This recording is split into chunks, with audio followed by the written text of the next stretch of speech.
Hi Jason, this is Alan Cockrell with ABC, former hitting coach for the Colorado Rockies and the Seattle Mariners. We're going to take a look at your video.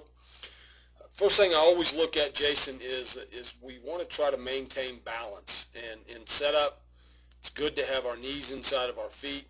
It's good to have our head inside of our knees. We know that if that is taking place, that we're starting from a good balanced position. So now when we start this load, we want to make sure that this back knee does not work outside of this back foot. Okay, we'll take it to the load process. That's where we're going back, or we're gathering weight into our backside. Okay, you've got a nice little inward knee turn here, which is fine.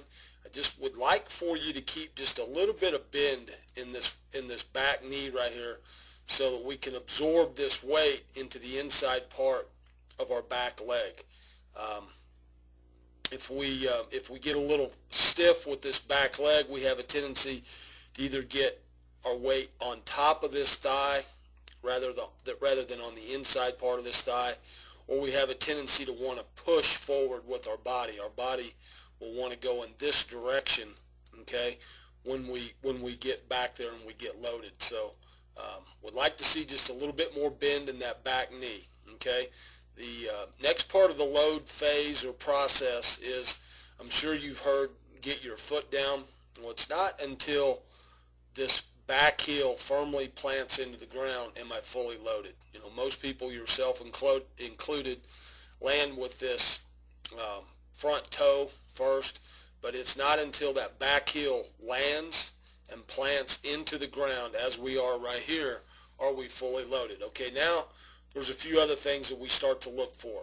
I want to make sure that I have good equal bend in both knees. Okay, you can see here we're a little bit stiff on this back leg. That generally will cause a little bit of a push forward off of that leg instead of transferring weight. The other thing that I look for is I want to try to keep my hips square. Okay, your hips are a little bit closed off, which is fine. The biggest issue at this point right now is just not having some good bend, some good athletic bend in that back leg.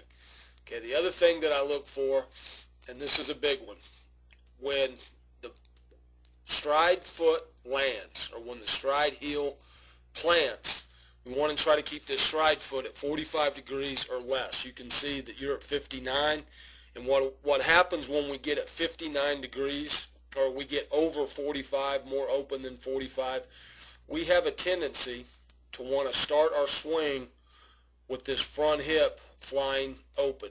Okay, when that front hip starts to go open, then we generally have difficulty handling pitches out here on the outer half or the outer third of the plate. Okay, so first thing that I'd like for you to do with this stride foot is we're going to try to, when we set it down and we put that heel planted into the ground, we're going to try to keep it at a 45. Okay, now we get into the swing phase.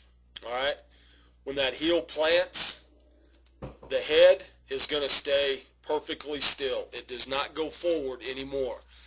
The only transfer that I have of weight now is going to start with this back knee, and all the weight that I had in here will now be transferred into here. Okay, this knee is going to stay inside this front foot. So let's run forward and let's see what position we get into.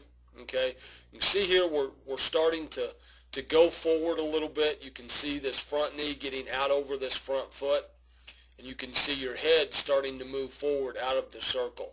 Okay, we'll go forward just a little bit more. Now it stops. All right, the first move with the hands will be that the elbow drops down into the slot. That will take place when this back knee drives and generates weight into the front thigh. Okay, it'll drop down into the slot. Okay, you can see it gets down into the slot just fine. We got shoulder, elbow, back hip pretty much in an alignment. Okay, now the hands will continue to go forward. They'll pass the center of gravity, which is my belly button, and we'll get out front to contact. All right, at contact here, I see some pretty good things with palm up, palm down, and I see your head and eyes are pretty much down into the hitting area, looking right down the barrel of the bat.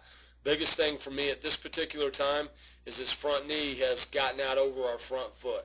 And again, we'll get back to this, but we've kind of pushed forward and caused ourselves to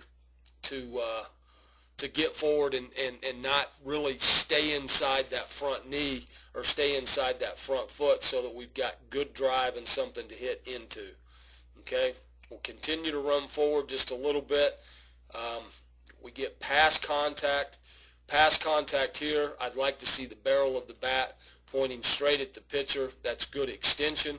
And I think what happened, because you pushed forward just a little bit, I think your hands just going to finish across your body just a little bit. So we lose some extension. Yeah, we can see here the hands are just starting to come across your body. Okay, so what we're going to do, Jason, is I'm going to run this back to right here. This is going to be our starting point. Okay, when this back heel plants into the ground, there's a couple things I want us to check. Okay, I want us to be able to keep this stride foot right here. We want to keep this stride foot right there. We want to keep that at a 45-degree angle. Okay, so we're gonna close that up just a little bit. Okay, I'm going to make sure that I have good equal bend in both knees, and I'm going to make sure that when that stride heel lands, that my head does not go forward anymore. The only thing that goes forward now is a rotation or a transfer of weight from my back leg into my front leg, the inner part of that front leg.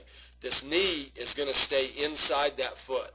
All right, we get just a little bit stiff with this back knee, and we have a tendency to push forward, and our body's going to continue to go this way, our head's going to continue to go forward, and this knee's going to continue to go forward, and that just doesn't allow us to get our hands and the barrel of our bat fully extended through the ball. So we're going to get into this loaded position, heels planted. I'm going to put a tee on the outside third of the plate, and I'm going to put it even with my stride foot. Okay, I'm going to put a ball out here. I'm going to make sure first my stride foot is no more open than 45. I've got good equal bend in both knees, and now I'm going to keep that knee inside that front foot. The stride knee is going to stay inside the stride foot, and now I'm going to drive this ball to the right side of the cage, and I'm going to make sure that nothing is going forward except the rotation of my back knee into my front, inside part of my front thigh. And you should feel yourself starting to stay behind this ball and getting much more bat speed and much more extension through contact. Okay, this is a drill that I use with big league hitters a lot, and we work on the outside part of the plate. We work on staying behind that ball, and we work on staying through that ball and driving it into right center. So this is a drill I think will help. Want to thank you for coming to our camp, and good luck, buddy.